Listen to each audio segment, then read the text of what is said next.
Gantian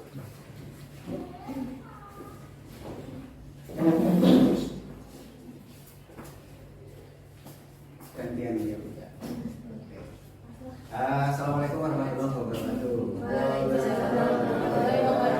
Selamat pagi Bapak Ibu. Pagi. Masih semangat? Masih. Oke. Sebelum dimulai, saya mau speaking dulu, tapi ini speakingnya tetap di sini.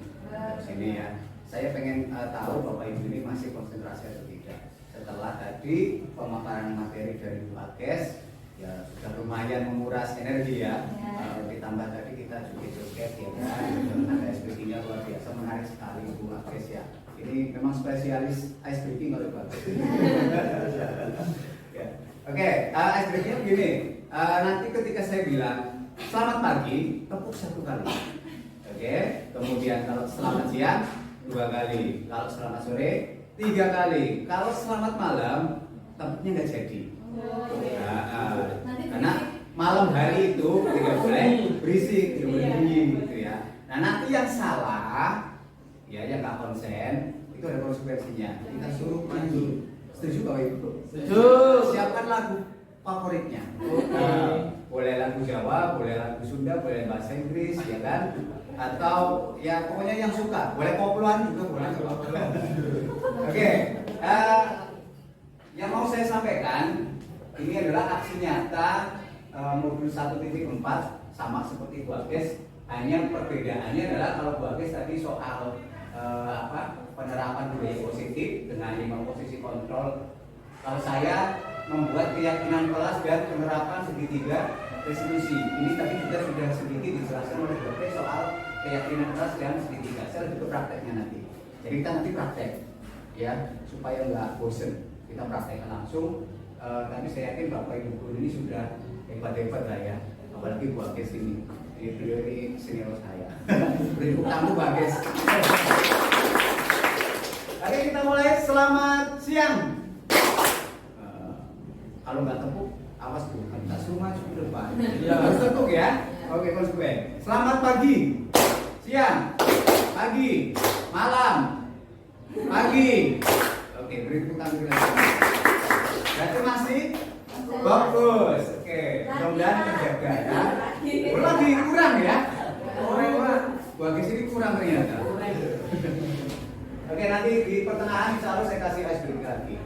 Kita ke materi dulu Bapak Ibu. Ini ada materi soal keyakinan kelas. Apa sih keyakinan kelas itu? Nah, keyakinan kelas adalah nilai-nilai kebajikan atau prinsip-prinsip universal yang disepakati bersama secara universal lepas dari latar belakang suku, negara, bahasa maupun agama. Intinya begini, ketika kita dengan anak-anak kita di kelas membuat keyakinan kelas, itu lupakan latar belakangnya. Karena apa? Latar belakang keyakinan kelas ini nanti sifatnya dia adalah umum, semuanya, untuk semuanya, termasuk untuk Bapak Ibu guru juga. Sehingga kita tidak boleh membatasi adanya kamu beda sukunya, beda bahasanya, atau beda tempatnya, beda agamanya. Itu tidak boleh ketika membuat keyakinan kelas. Nah, contoh keyakinan kelas seperti apa? Nanti kita praktek. Siap Bapak Ibu? Ya. Yang berikutnya, nah ini teorinya diambilkan dari Gosen. Itu suatu keyakinan akan lebih memotivasi seseorang dari dalam atau intrinsik yang tadi juga sudah disampaikan di materi sebelumnya.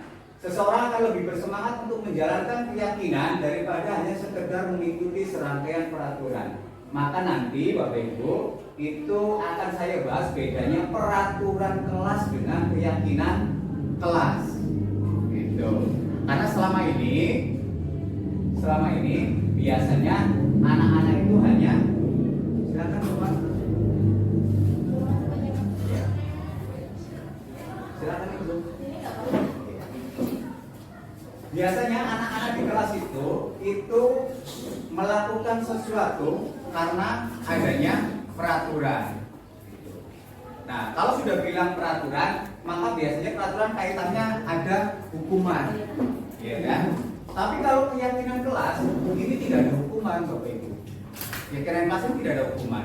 Dia sadar dari dirinya sendiri. Nah, kemudian nanti bahasa-bahasa yang digunakan antara peraturan dengan keyakinan kelas itu juga beda. Jadi kalau peraturan itu biasanya gini, dilarang terlambat. Nah, itu kan ya. Nah, itu nanti di keyakinan kelas tidak boleh pakai kata dilarang. Karena itu efeknya negatif. Jadi keyakinan kelas ini merubah dari yang negatif menjadi positif. Nah, terus jadi apa, Pak? Nah, nanti kita praktekkan. Jadi tidak boleh dilarang terlambat, jangan mencontek, itu tidak boleh. Jadi bahasa-bahasa negatif yang sering kita pakai ketika membuat peraturan atau apa itu tidak boleh digunakan. Karena apa? Yang tertanam di otak anak-anak nanti itu selalu ini nggak boleh, ini jangan, ini dilarang. Maka dia efeknya akan memberontak. Nah, ketika memberontak, maka muncullah yang namanya hukuman tadi. Gitu. Begitu ya Bapak Ibu ya. Oke. Selanjutnya adalah ini pembentukan keyakinan kelas. Jadi kalau kita mau membuat keyakinan kelas, ini ada beberapa stepnya. Yang pertama, keyakinan kelas itu bersifat akar daripada peraturan, kemudian lebih rinci dan konkret. Nah, ini tadi sudah saya sampaikan bahwasanya kalau membuat keyakinan kelas itu tinggalkan dulu latar belakang agama, bahasa, dan sampai dengan suku tadi. Kemudian keyakinan kelas berupa pernyataan yang universal. Nah, pernyataan ini yang tadi saya bilang sifatnya harus positif semua. Dilarang itu nanti jadi apa, jangan itu nanti jadi apa, gitu. Dan kita praktekkan hari ini. Gitu. Selanjutnya, pernyataan keyakinan kelas senantiasa dibuat dalam bentuk positif. Nah, itu tadi. Kemudian keyakinan kelas hendaknya tidak terlalu banyak sehingga mudah diingat dan dipahami.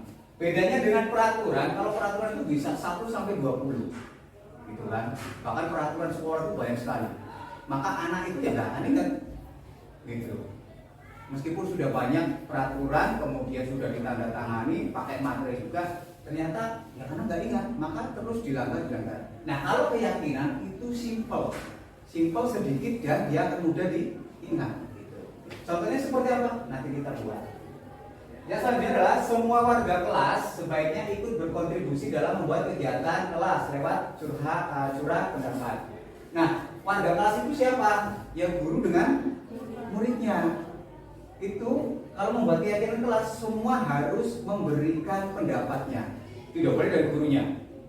Mutlak 1 sampai 10 misalkan nanti. Itu gurunya yang menentukan, itu tidak boleh.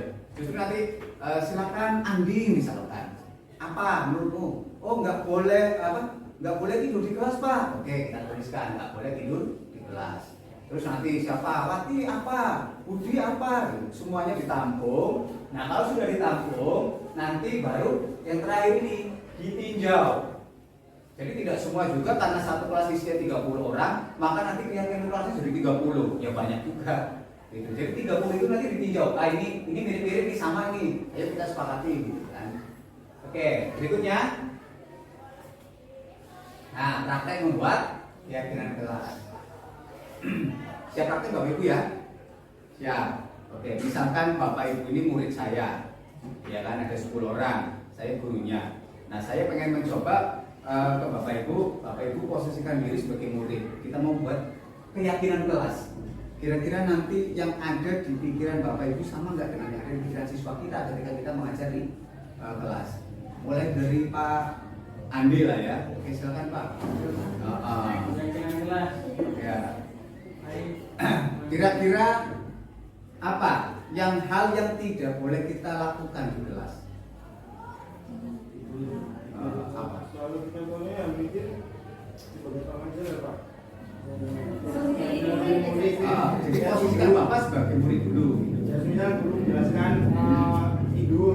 Berarti jangan tidur di kelas ya. Oke, saya ambil spidol dulu. Lupa tadi.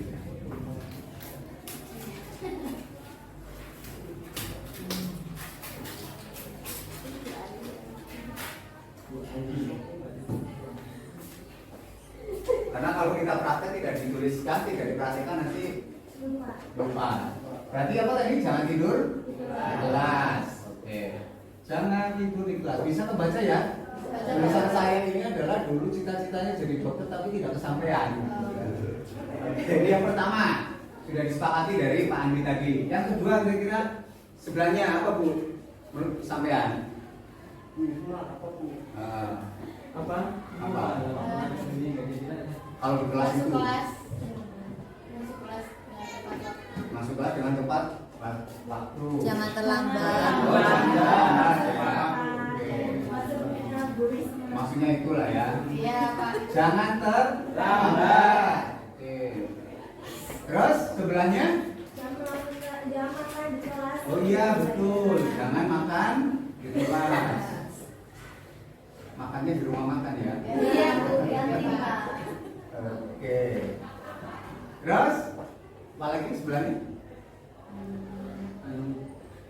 Mungkin bisa terlambat sebab akan ada ulangan, tapi tidak boleh lebih dari 10 menit. Oh gitu. Jadi bahasanya gimana? Ya, sama ya nomor 2 ya. Jangan terlambat ya. Oh gitu. Cuman ini ada toleransi waktu. Oh iya. Oke, kita anggap sama dengan yang nomor 2. Pak Dika. Jangan main handphone di kelas. Wah betul ya kan. Gurunya aja sering main ya. Jangan main. Oke, HP di kelas. Satu lagi deh, 5 biar nggak kelamaan. Ibu yang pakai kacamata, siapa namanya tadi? Ayu. Pertama Ayu. Ya. Kedua jadi Mama. Silakan, Bu Ayu. Jangan berisik di kelas. Jangan berisik. Oke, ini hanya contoh ya Bapak Ibu ya. Hanya contoh, biasanya lebih banyak sih sebetulnya. Nah, oke, kalau sudah bikin seperti ini baru sebatas peraturan, jadi belum keyakinan. Kenapa? Karena keyakinan itu merubah hal yang negatif menjadi positif. Loh, ya itu di mananya Pak yang negatif? Nah, kata jangan, ataupun dilarang, tidak boleh, itu negatif. Maka dirubah menjadi positif. Kira-kira Bapak Ibu bisa nggak merubah kata jangan tidur di kelas menjadi kalimat yang positif bagaimana? Yang intinya sama. Kalau mau tidur di rumah aja. Di rumah makan. Apalagi Bapak Ibu? Disiplin. Apa? Disiplin. Jangan terlambat itu Pak maksudnya. Oh yang nomor 2, nomor 1 dulu Ibu. Nah, ayo. Nah ini kan. Ternyata begadang. Gimana? Jangan begadang. Jangan begadang. Jangan Sama saja Pak berarti. tidur tepat waktu. Tidur tepat. Tidur pada tempatnya, Pak. Mengakibatkan Oh jadi tidak hanya buang sampah pada tempatnya, tapi tidak juga pada tempatnya ya. Oke, kalau jangan tidur di kelas, mungkin bahasa yang lebih positifnya itu adalah apa itu? Mungkin gurunya suruh ice breaking terus Pak. Iya, Pak. Oke. Biar nggak ngantuk ya. Kita gunakan yang universal lah ya. Tidak tidur di kelas. Gitu. Lainnya lebih kedengarannya lebih apa ya? Lebih agak manis lah ya daripada kata jangan. Gitu. Nah, tapi setelah nomor 1 pakai kata tidak, yang bawahnya juga jangan tidak semua. Iya. Bukan? Tidak terlambat. Jangan terlambat berarti Disiplin. disiplin. Oke. Kalau jangan makan di kelas berarti Makan di kantin. sarapan dulu, ya kan? Sarapan sebelum Sarapan terlebih dahulu. sebelum sekolah, betul. Sehingga nanti nggak makan di kelas. Nah, yang keempat, kalau jangan main HP di kelas berarti Tolong dimatikan. ya, matikan Handphone. Oke, kita belum. Belajar. Oh, terus yang terakhir kalau jangan berisik Tidak ada forum dalam forum. apa? Tidak ada forum. Tidak ada forum dalam Forum, tidak ada. Ini tingkatannya tinggi. Bahasanya Tidak ada grup dalam grup gitu kan? Oh, tinggi. Apa kalau jangan berisik? Jaga tetap tenang, kelas. Nah begitu Bapak Ibu. Jadi keyakinan kelas itu adalah perubahan positif dari peraturan kelas yang menggunakan kata-kata negatif. Gitu. Ada pertanyaan Bapak Ibu sampai sini? Cukup ya? Terima kasih. Berikutnya, Mas. Nah, ini contoh yang keyakinan kelas.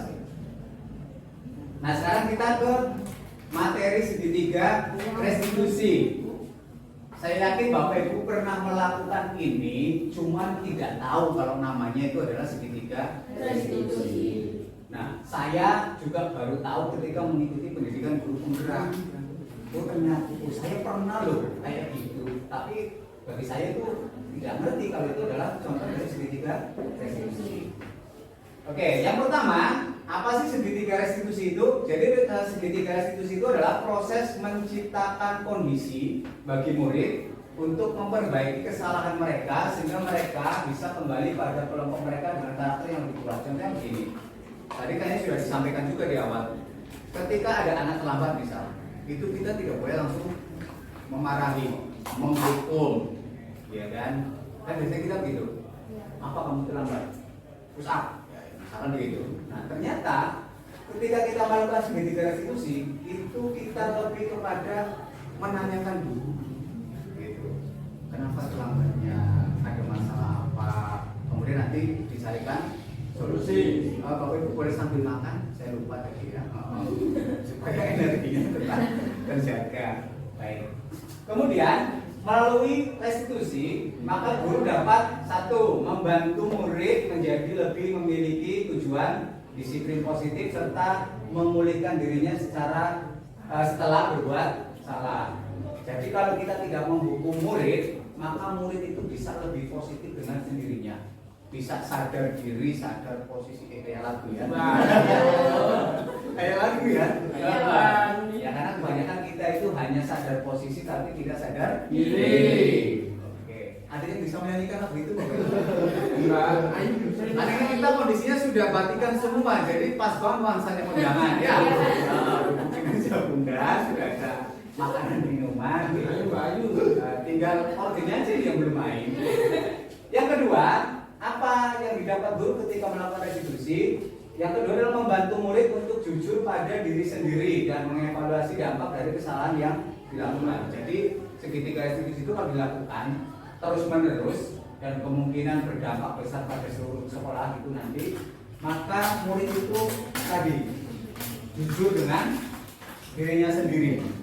Nah, dia akan mengakui salahnya. Oh ya, saya salah Pak. Itu yang dinamakan sadar apa tadi? Sadar diri. Ya. Jadi tidak ada istilah membantah, membangkang atau mencari pembenaran. Gitu. Kadang anak-anak kita itu begitu. Ya, sudah tahu salah tapi tidak mau mengakui kesalahan. Ya mungkin kita juga. Iya. Pokoknya saya ini ya benar gitu lah ya. Padahal kita tahu kalau kita dalam kondisi yang salah. Kemudian yang ketiga, memberikan penawaran bukan paksaan. Artinya apa? Dalam restitusi itu nanti ada praktiknya Bapak Ibu. Saya sudah lakukan itu, sudah saya recall dengan anak. Ya, nanti hasilnya tolong dinilai 8 lah ya. Karena memang kita pakai alat seadanya dan tanpa edit gitu. Jadi apa yang diberikan oleh restitusi itu penawaran. Oh kamu kalau terlambat terus besok supaya tidak terlambat begini, itu penawarannya. Jadi bukan besok pokoknya nggak boleh terlambat lagi, awas kalau terlambat. Itu namanya apa? Paksaan. Oke, segitiga restitusi sampai di sini ada yang ditanyakan? Tidak ada ya? Cukup ya. Oke. Selamat pagi. Pagi. Paginya sudah mulai nggak konsen ya? Tadi kalau pagi tepuk tangan berapa kali? Iya. Apa saja di saya orangnya sudah mencoba. Oke, next. Ya nanti. Iya. Biar ininya konsen.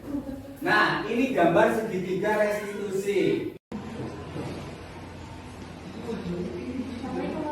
Waalaikumsalam. Kira ya? Duduk ya.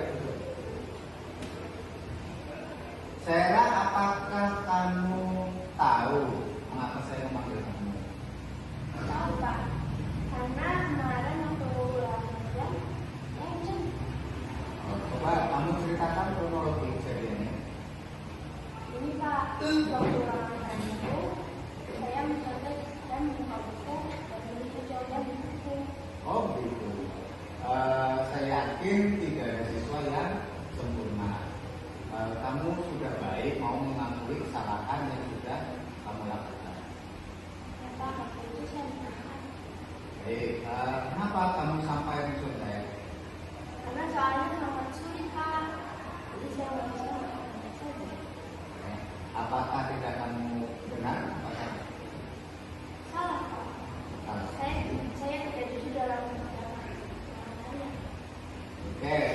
kedepannya apa yang akan kamu lakukan saat ulangan berlangsung? Saya akan belajar untuk mengantar dan saya kepada guru tentang apa yang saya tidak mengerti. Bagus. Bapak guru pasti akan dengan senang hati membantu kamu. Siapa? Oke, silakan. Assalamualaikum warahmatullahi wabarakatuh. Perkenalkan, nama saya Sarah Rofil Lorenza. Saya dari kelas 11 BCP 1. Saya mengucapkan terima kasih kepada Pak Hemudin karena telah mengajak saya berdiskusi tentang apa permasalahan yang telah saya buat. Saya berjanji tidak akan mencontek lagi ketika ulangan harian, dan saya memohon maaf kepada Pak Hemudin tentang apa kesalahan saya. Saya akhiri. Wassalamualaikum warahmatullahi wabarakatuh. Oke. Sudah ya? Biar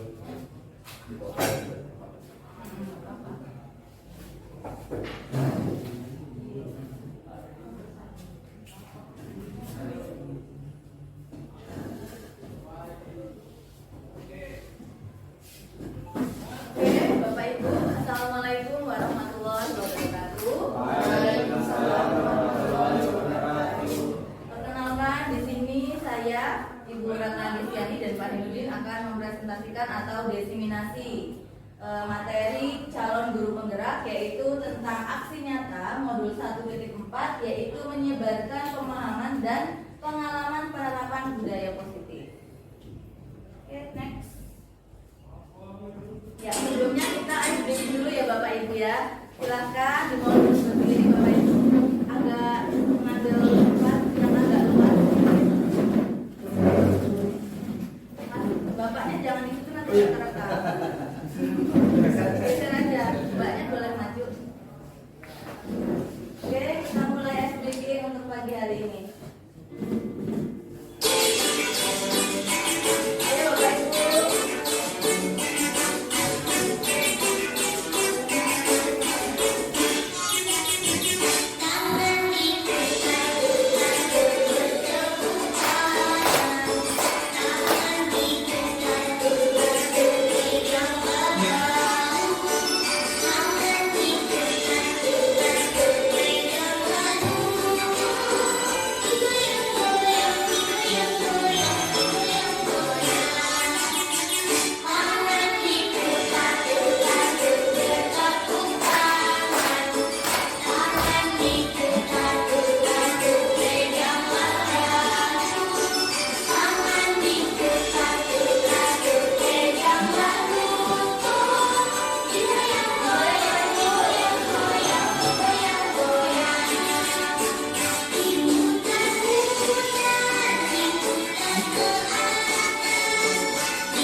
lebih bersemangat ya pagi ini ya, sudah ice breaking. Oke lanjut, ini ada sebuah video atau film pendek. Silakan Bapak Ibu semua perhatikan, kemudian diamati, ditonton, disimak baik-baik, dan nanti ada pertanyaan yang akan Bapak Ibu jawab ya. Oke, sudah siap Bapak Ibu? Siap.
Selamat pagi, Pak Adit.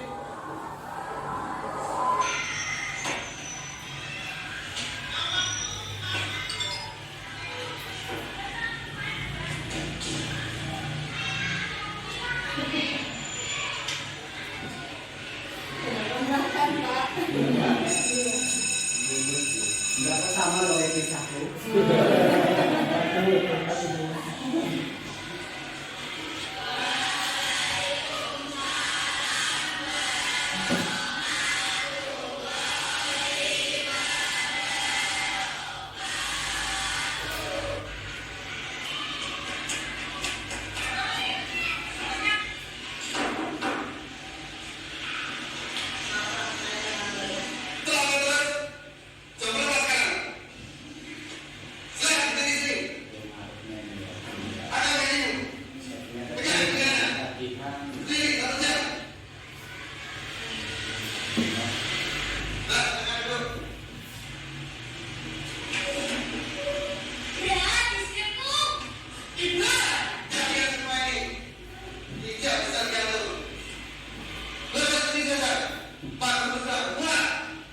Hal yang seperti ini Bapak Ibu.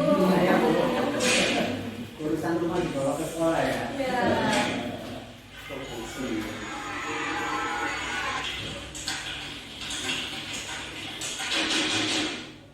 Masuk, nomor berapa ini? Terima kasih, Pak. Ada apa, Bu? Tampaknya terlihat sedih sekali. Hari ini saya seperti kurang senang Pak, terkait musik sama anak-anak. Iya, Pak Udin. Tenang dulu ya, Pak Udin. Mungkin Pak Udin punya masalah, ya sampai emosi dengan anak-anak. Jujur saja Pak, saya hari ini banyak masalah keuangan. Untuk tanggal 3 besok itu ada bayar kontrakan. Iya, Pak Udin. Kami sadar betul bagaimana kondisi Pak Udin sekarang. Mengingat Pak Udin di sini sudah WFH, kami tahu benar bagaimana kemampuan kami dalam memberikan penghargaan Pak Udin. Dan itu sudah kami maksimalkan Pak Udin. Kami tidak bisa melebihkan dari rezeki itu. Hanya pesan saya, semoga Pak Udin tetap bersabar. Lantas bagaimana Pak solusinya agar saya mengajar sama anak-anak tidak sering emosi? Gini, Pak Udin. Di halaman belakang itu ada papan kayu. Setiap kali Pak Udin merasa emosi, ingin meluapkan amarah ketika anak bersalah, silakan Pak Udin tahan emosi itu. Pak Udin bisa ke belakang, ambil palu dan paku. Setiap Pak Udin ini marah, lampiaskan satu paku. Ada palu itu ke kayu. Baik Pak, terima kasih saran yang diberikan Bapak. Saya akan coba. Ibu honor di ice breaking. Wah, kita. Kalau puasa beda Pak. Iya ya. Anak kan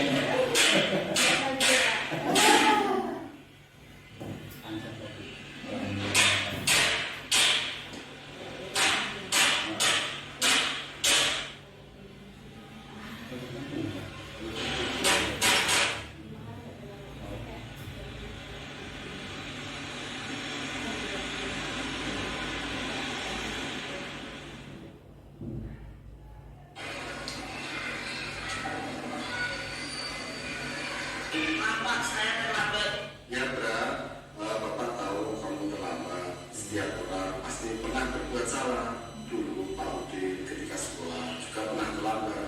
Ya Pak. Yang penting kamu hari ini bisa masuk dan tidak bolos atau tidak sekolah. Pasti kamu punya alasan. Ya Pak, saya membantu ibu saya jualan sampai larut malam. Baiklah, Bapak sekarang sudah mengerti yang menjadi masalah kamu. Mari kita cari solusinya bersama-sama. Saya tidak tahu Pak. Bagaimana kalau dagangan ibu kamu bisa dititipkan di kantin sekolah? Apakah boleh Pak? Ya, nanti bisa. Saya tanyakan sama Bapak Kepala Sekolah. Makasih ya Pak. Ya, sama-sama, Bra. Agak penting lah ya. Nah, seperti Pak aku mau Pak. Ya.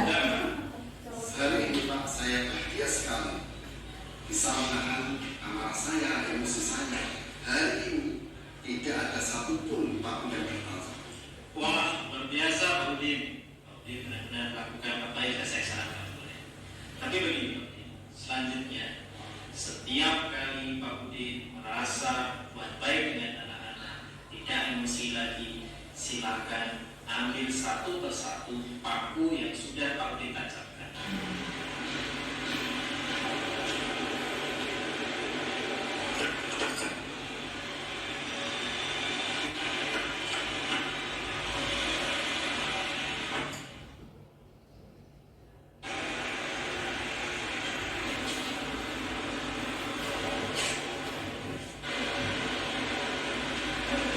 Saya berhasil, Pak.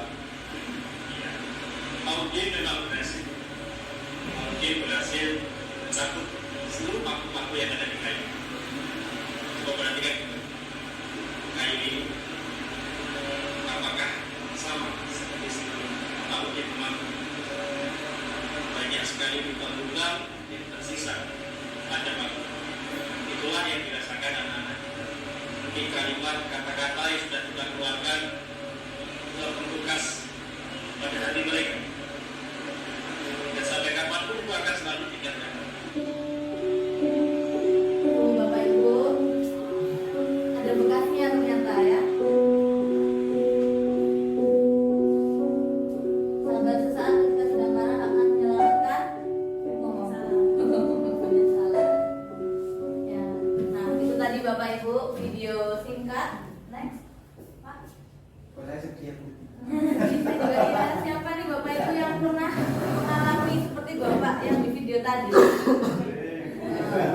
Sering ya kita marah-marah sama siswa kita, tapi kita tidak melihat dampaknya pada siswa kita itu seperti apa setelah kita emosi, kita marah sebagai guru ya kan. Kita harusnya berupaya untuk lebih sabar lagi.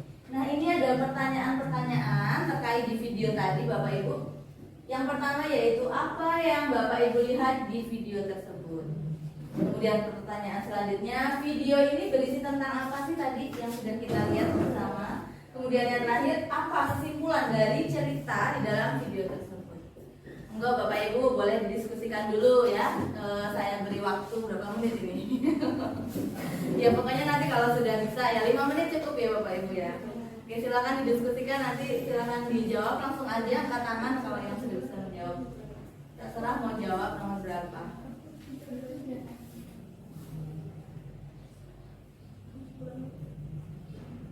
Agak lama nggak apa-apa. Ada lama juga Pak. Ini harus 1 jam. Karena kita pakai durasi. Iya, durasi. Ya silakan. Pak siapa? Udah bawa Pak. Iya. Yang mana? Pak kenal ya. Mana sih Pak? Asli settingan itu. Monggo, bukunya apa bapaknya? Ya Pak. Monggo Pak. Saya kasih semangat aja Pak. Ya. Bu, tanya Bu. Ya. Oke, silakan Pak Dika ya. Iya. Pak Dika, silakan dijawab pertanyaan nomor berapa Pak? Nomor 1. Nomor 1. Oke, apa yang Bapak Ibu lihat di video tersebut? Menurut Bapak gimana? Kalau tadi nggak dari video tersebut, seorang donor dengan gaji yang tidak sepadan mengalami kesulitan ekonomi, Bu. Oke. Nah, beliau tidak mampu menahan keadaan tersebut sehingga melampiaskan beban dan emosinya kepada anak didiknya. Kemudian guru tersebut mendapat saran untuk melampiaskannya dengan menanjakkan paku ke kayu sampai emosi mereda. Iya. Hal tersebut selalu beliau lakukan dan sampailah di mana beliau dapat mengendalikan emosinya dan tidak melampiaskan ke anak didiknya. Kemudian paku yang selama ini dipukul dicabut kembali. Oke, sangat lengkap sekali.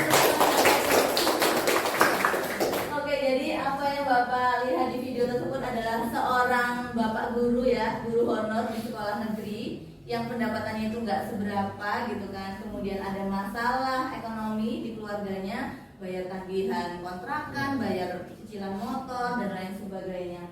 Itu sangat miris ya Bapak Ibu ya. Kalau di sekolah ini nggak ada yang seperti itu ya Bapak Ibu. Saya Bapak ya, Pak Nurdin ya. Gimana Pak? Coba Pak ceritakan Pak pengalaman singkatnya. nanti saya nangis malah. Ya, mirip-mirip dengan itulah tadi ya. Mirip ya Pak ya. Nggak apa-apa ya Pak ya? Nggak apa-apa ya? Oke Bapak Dika, terima kasih ya Pak ya. Jadi tadi itu tentang video seorang guru honor di negeri yang tidak seberapa pendapatannya, kemudian ada masalah ekonomi dalam keluarganya. Karena masalah ekonomi adalah masalah yang sangat sensitif ya Pak ya. Itu masalah nomor 1 di dunia kayaknya. Iya. Jadi permasalahan utama. Jadi permasalahan utama dalam kehidupan kita tentunya ya. Oke baik, pertanyaan kedua. Video ini berisi tentang apa? Coba Bu, ibu-ibu deh. Bu siapa? Yang tadi aja nggak perlu dibaca ulang kan? Tadi udah sih kayaknya dalam apa?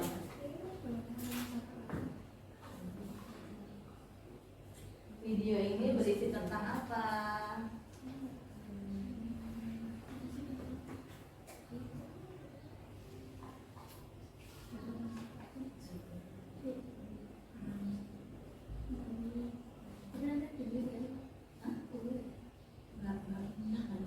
Yuk, dah, yang penting ngomong aja. Salah juga nggak apa. Ini nggak ada salah Nggak ada salah, nggak ada benar kok. Sepertinya Ya, sepertinya yang dijawab Bapak Andika itu yang nomor 2. oh yang nomor 2 ya. Jadi saya akan jawab nomor 1. Oke, boleh. Adil. Yang kami lihat dari video tersebut adalah seorang guru honorer yang setia mengabdi untuk negara walaupun beliau mendapat gaji yang tidak sepadan dengan apa yang tenaga beliau kerahkan untuk kehidupan. Ya, oke, baik sekali. Ya, video yang kalian lihat tadi, yang Bapak Ibu lihat tadi adalah seorang guru yang benar-benar mengabdi ya, ikhlas ya Bapak Ibu yang mengabdi untuk sekolah negeri tersebut walaupun gajinya itu sebenarnya nggak seberapa. Untuk bayar kontrakan aja kayaknya kurang ya Bapak Ibu, apalagi untuk makan dan pemenuhan kebutuhan yang lainnya. Oke, apa kesimpulan dari cerita di dalam video tersebut?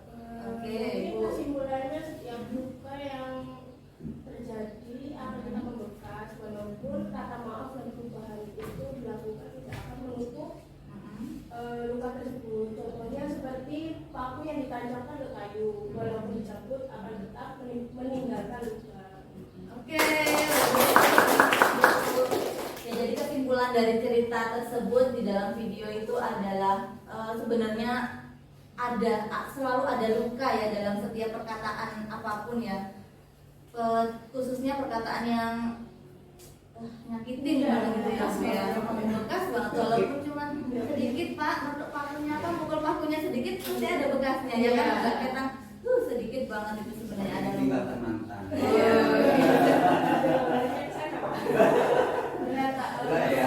Berat ya, aduh ya Allah. Oke, dalam video tersebut ya, ini Bapak Ibu tadi adalah video tentang budaya positif ya, salah satunya yang harus kita terapkan sebagai guru di sekolah ketika ada masalah dengan anak didik kita. Seperti tadi itu ada siswa yang terlambat, apa yang harus kita lakukan sebagai guru meskipun ada banyak sekali permasalahan yang kita hadapi di dalam rumah tangga kita, di rumah itu seenggaknya jangan dibawa sampai sekolah ya. Minimalisir bagaimana caranya kita, kan biasanya kalau ada masalah ya Pak di rumah sampai sekolah itu jadi kayak gitu. Ya ada juga yang kebawa terus karena terlalu berat gitu ya masalahnya. Tapi sebisa mungkin kita itu profesional kerja ya. Oke, next Pak. Ya, ini kita lanjut ke materi ya Bapak Ibu ya. Oke, materinya yaitu tentang budaya positif. Sudah pernah mendengar kata budaya positif Bapak Ibu? Sudah ya. Oke. Budaya positif di sini yaitu merupakan nilai-nilai, keyakinan-keyakinan dan kebiasaan-kebiasaan di sekolah yang berpihak pada murid agar murid dapat berkembang menjadi pribadi yang kritis, penuh hormat dan bertanggung jawab. Selanjutnya di sini ada konsep utama budaya positif. Bapak Ibu sudah pernah membaca tentang konsep utama budaya positif? Sudah. Oke. Yang pertama yaitu pembelajaran paradigma baru, disiplin positif dan kebutuhan dasar manusia. Kemudian ada juga motivasi perilaku manusia, posisi kontrol restitusi, keyakinan pembelajaran dan segitiga restitusi. Sudah pernah menerapkan segitiga restitusi Bapak Ibu? Belum? Sudah, ada yang sudah, ada yang belum ya. Karena ini saya juga sebenarnya baru sih. Tapi sebenarnya kita sebagai guru itu sudah pernah praktek langsung sebenarnya. Tapi kita nggak tahu teorinya ya Pak ya, baru tahu teorinya. Oke, next. Ya, di sini sesuai dengan profil pelajar Pancasila ya Bapak Ibu ya.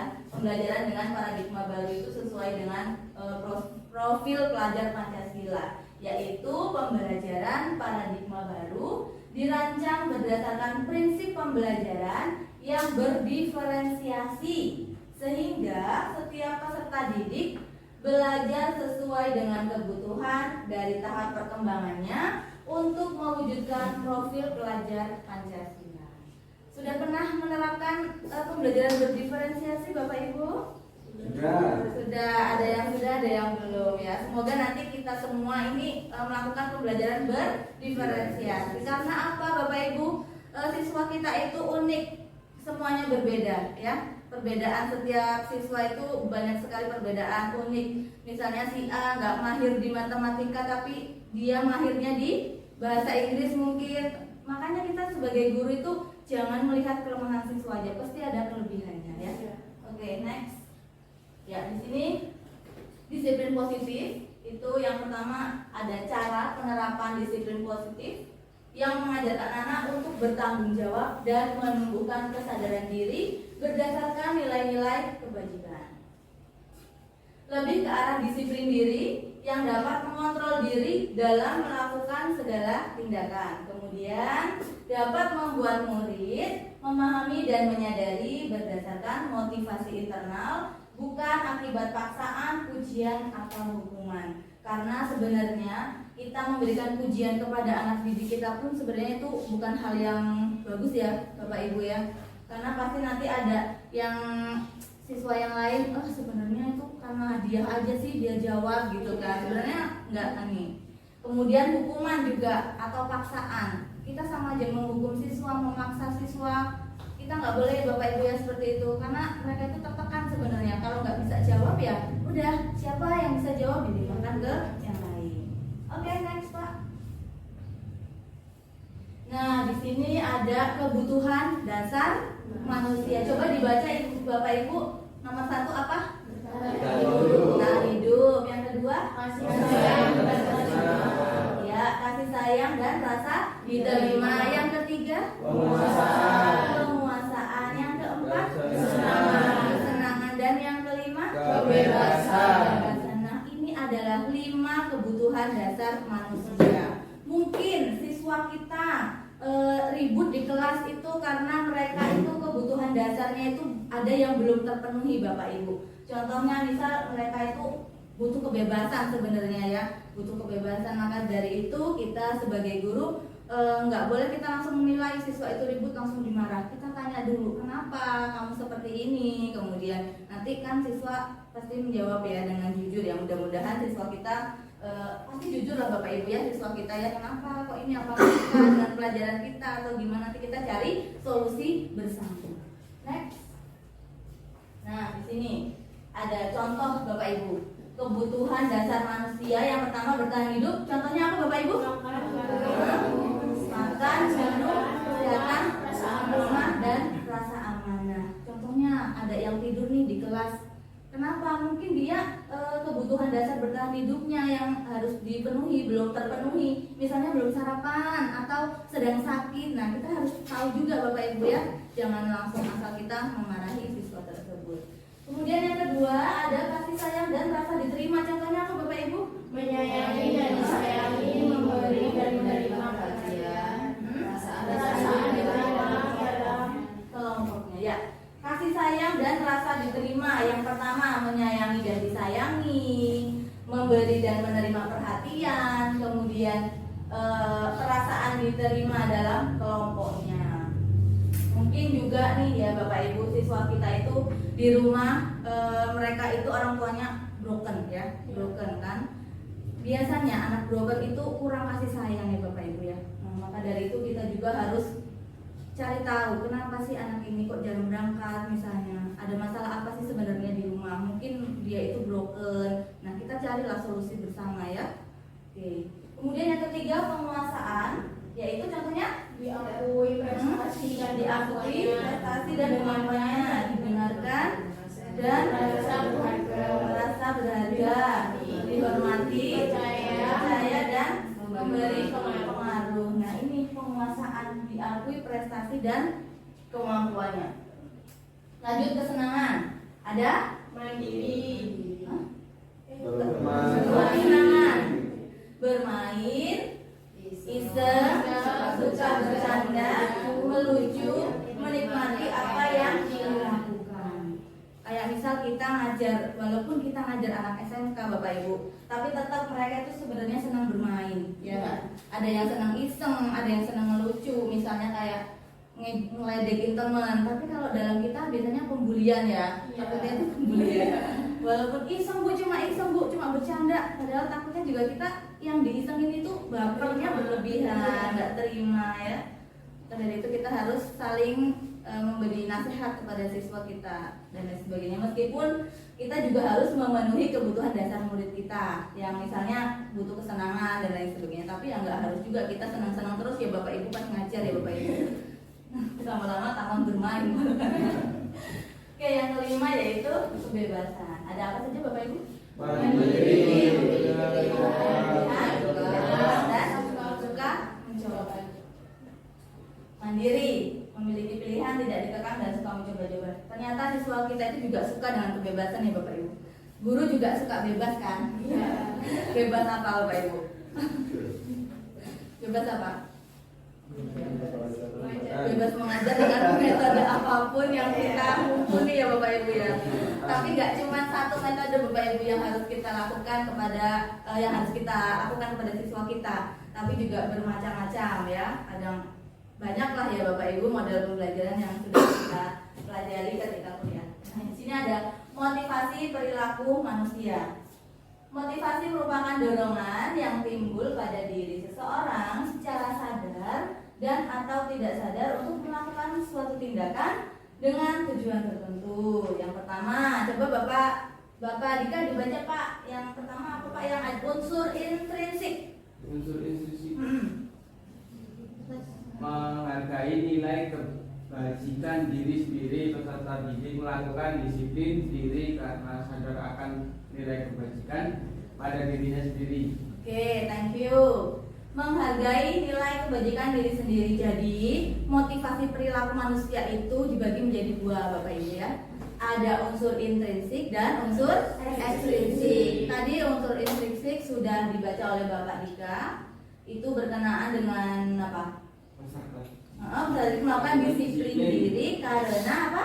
Sadar akan nilai kebajikan pada dirinya sendiri. Oke, good. Sadar akan nilai kebajikan pada dirinya sendiri. Nah, motivasi perilaku manusia. Kemudian yang ekstrinsik Bapak Ibu, Ibu Anissa, Ibu Anissa. Menghindari ketidaknyamanan dan hukuman. Peserta didik melakukan disiplin diri karena dia takut dihukum.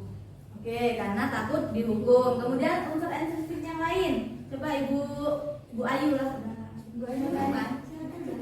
Silakan Ibu Ayu, sebelahnya Pak Dika. Mendapatkan imbalan atau penghargaan. Peserta didik melakukan disiplin diri karena ingin mendapatkan imbalan. Oke, peserta didik melakukan disiplin diri karena ingin mendapatkan imbalan. Ya, Bapak Ibu, motivasi perilaku manusia. Guru pun seperti itu ya. Manusia itu kan ya guru ya murid ya Bapak Ibu ya. Nah, jadi murid kita itu sebenarnya ada motivasi di dalam diri mereka dan dari luar diri mereka. Yang dari dalam itu intrinsik ya Bapak Ibu ya. Kemudian yang dari luar ekstrinsik. Nah, unsur intrinsik ini adalah mereka itu sadar sebenarnya aku tuh harus disiplin berangkat pagi sekolah karena kewajibanku sebagai siswa. Nah, itu sadar diri mereka ya. Mengerjakan tugas tepat waktu, sadar diri, itu yang bagus Bapak Ibu ya. Dari unsur intrinsik mereka. Kemudian yang dari luar juga ada dua, menghindari ketidaknyamanan dan hukuman. Misalnya, aduh aku nanti dihukum nih kalau nggak berangkat pagi gitu kan, kalau terlambat aku dihukum. Jadi mereka itu karena takut dihukum. Kemudian yang ketiga itu unsur ekstrinsik lainnya, mendapatkan imbalan atau penghargaan. Misalnya, disiplin lah, berangkat rajin, nanti kan pas bagi rapot ada siswa teladan sama ibu dikasih hadiah biasanya kan kalau naik. Nah, itu juga dari unsur ekstrinsik. Yang paling benar yang mana Bapak Ibu? Intrinsik. Ada yang ekstrinsik? Ya, lebih ke intrinsik ya Bapak Ibu. Sebagai guru kita itu harus menyadarkan siswa bahwa kamu itu belajar itu ya harus ada keyakinan dari diri kamu bahwa belajar itu penting untuk masa depan kalian dan lain sebagainya. Jangan hanya karena dikasih imbalan, dikasih hadiah, kemudian takut dihukum. Nah, itu nggak baik ya Bapak Ibu ya. Oke, next. Nah, di sini ada 5 posisi kontrol guru dan orang tua.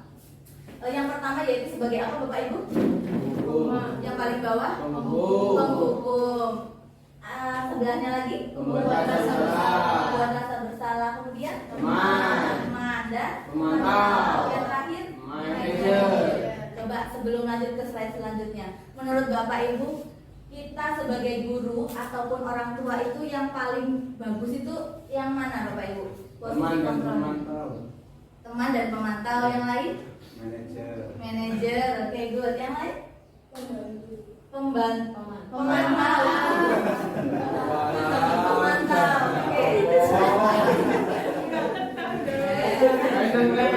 Oke, nggak apa-apa. Mungkin tadi malam habis begadang.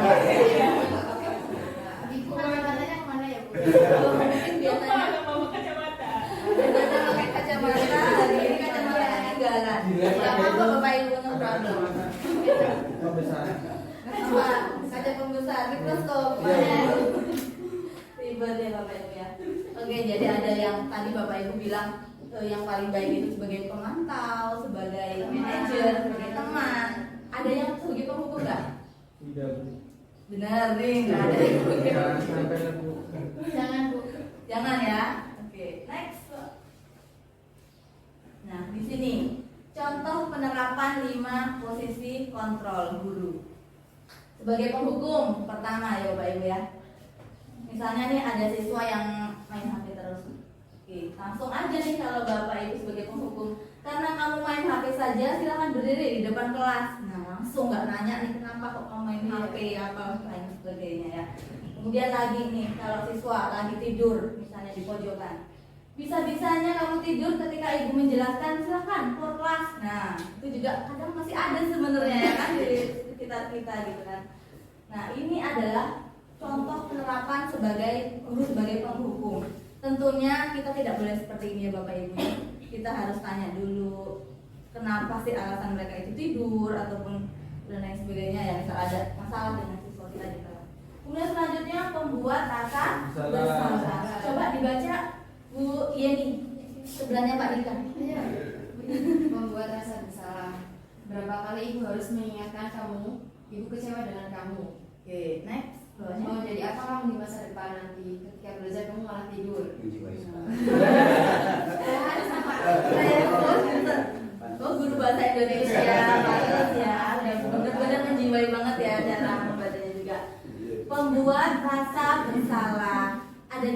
Bapak Ibu, kita sebagai guru kadang tanpa kita sadar kita itu membuat siswa itu merasa bersalah dengan tingkah mereka sendiri ya. Contohnya kita mengucapkan kalimat seperti ini. Berapa kali, walaupun ngomongnya lembut ya Bapak Ibu ya, berapa kali sih ibu itu harus mengingatkan kamu, ibu kecewa loh sama kamu. Nah, walaupun ngomongnya itu enggak, ibu kecewa loh sama kamu, nah itu enggak emosi enggak, tetap mereka itu pasti merasa bersalah kan? Iya. Nah itu Bapak Ibu. Kemudian mau jadi apa coba kamu di masa depan nanti kalau kamu belajar malah tidur, waktunya belajar malah tidur gitu kan? Itu juga merasa bersalah ya pasti siswanya kan? Itu baik nggak sih Bu, Bapak Ibu, menurut Bapak Ibu? Kurang. Kalau kita kurang ya Bapak Ibu ya, kurang ya karena motivasi intrinsiknya nanti malah nggak keluar, nggak muncul dari dalam diri siswa itu ya Bapak Ibu. Oke, next sebagai teman, bagus nggak sih sebagai teman kita baca? Yuk, Bu Dia. Nah, nomor 2. Ganti nama ya. Teman itu Sebagai teman. Ayolah jangan ribut, buat ibu bangga. Kali ini aja ya hidupnya. Ya udah nggak apa-apa, kamu tidur belajar saat ini, ketemuan minggu depan jangan lagi ya. Sebagai teman ya layaknya kita sebagai teman ya Bapak Ibu ya. Misal ada siswa yang ribut nih, ayolah jangan ribut, buat ibu bangga, kali ini aja ya ributnya, minggu depan jangan ribut lagi, tolonglah buat ibu bangga gitu ya. Itu kan kayak teman ya Bapak Ibu ya. Kemudian ya udah nggak apa-apa kamu tidur di pembelajaran ibu saat ini, tapi minggu depan janji ya nggak diulangi lagi, jangan tidur lagi. Itu bagus nggak sih Bapak Ibu? Bagus ya. Karena tapi ada dampak negatifnya Pak. Jadi dia menyepelekan. Nah benar. Jadi membuat rasa bersalah juga sedikit penting diterapkan ketika untuk belajar menjadi teman itu tidak ampuh gitu. Iya. Harus seimbang. Harus seimbang ya Bapak Ibu ya antara posisi kontrol guru, pembuat rasa bersalah dan sebagai teman. Karena kalau kita sebagai guru memperlakukan murid kita sebagai teman biasa kayak apa yang tadi diucapkan, itu lama-lama akan menyepelekan nggak sih? Iya. Kayak teman. Jadi nggak ada efek jera gitu ya. Meskipun efek jera itu sebenarnya penghukum ya biar ada efek jera, tapi kita nggak boleh kan sebagai guru seperti itu. Oke, next Pak. Ya, yang selanjutnya itu pemantau. Coba Bu Dini pakai kacamata. Menaati kontrak belajar di kelas, masih ingatkan konsekuensi apa? Coba ingat kembali kontrak belajar kita dan konsekuensinya. Oke, good ya. Sebagai pemantau, nah kita mantau nih. Bapak Ibu kalau di kelas itu membuat kesepakatan kelas nggak? Iya. Iya, membuat kesepakatan kelas kan. Jadi nanti misalnya disiplin nih kesepakatan kelasnya. Terus ada siswa kita yang nggak menaati kontrak belajar atau kesepakatan kelas, langsung aja kalau guru sebagai pemantau bilang kamu sudah tidak menaati kontrak belajar di kelas. Masih ingat nggak konsekuensinya apa kalau nggak menaati itu kan ada sih biasanya. Kemudian coba ingat kembali kontrak belajar kita dan konsekuensinya. Pasti siswa itu mengingatnya, oh iya ya, aku nggak ngerjain tugas saya tepat waktu dan lain sebagainya. Sebenarnya kan kita bareng-bareng sama siswa itu udah membuat kontrak belajar atau kesepakatan. Bagus ya Ibu Guru, Bapak Ibu ya sebagai pemantau ya. Oke. Dan yang terakhir sebagai manajer. Coba Pak Henudin sebagai manajer Pak. Apakah kamu tahu apa kesalahan kamu? Kira-kira bagaimana kamu memperbaiki kesalahan kamu itu? Tuh Bapak Ibu, kalau kita sebagai manajer kita menghadapi siswa kita yang berbuat salah, itu kita nggak langsung menghukum, nggak langsung kita berbuat sebagai teman dan lain sebagainya, tapi kita bertanya dulu, apakah kamu tahu apa kesalahan kamu, biar dia itu sadar nggak sih dengan kesalahan mereka gitu. Apakah kamu tahu apa kesalahan kamu? Nanti kan siswa jawab kalau yang sadar ya, yang benar-benar sadar sih. Banyak tak sadar ya. Nggak sadarnya ya, Oh, iya. apalagi di SMK ya, jurusan TKN, SM kayaknya nggak sadar semua langsung. Jadi sadar cuma Nggak sadar ya, aduh. Apakah kamu tahu apa kesalahan kamu nak? Ya Bu, saya tahu. Gitunya kan gitu sih, coba. Kira-kira bagaimana kamu memperbaiki kesalahan kamu? Ya Bu, saya nggak mau tidur di kelas lagi, saya akan tidur tepat waktu malam, nggak begadang misalnya, nggak main HP, main game sampai larut malam dan lain sebagainya. Nah, itulah kita sebaiknya posisi kita itu sebagai manajer Bapak Ibu ya. Kita tanya dulu kenapa kamu berbuat salah, apa kamu sadar sebenarnya kesalahan apa sih yang kamu lakukan, gimana, yuk kita cari solusi bareng-bareng supaya permasalahan kita ini, kamu sebagai siswa yang berbuat salah itu dapat ada solusinya gitu, ya. Oke, jelas Bapak Ibu tentang 5 posisi kontrol? Yuk,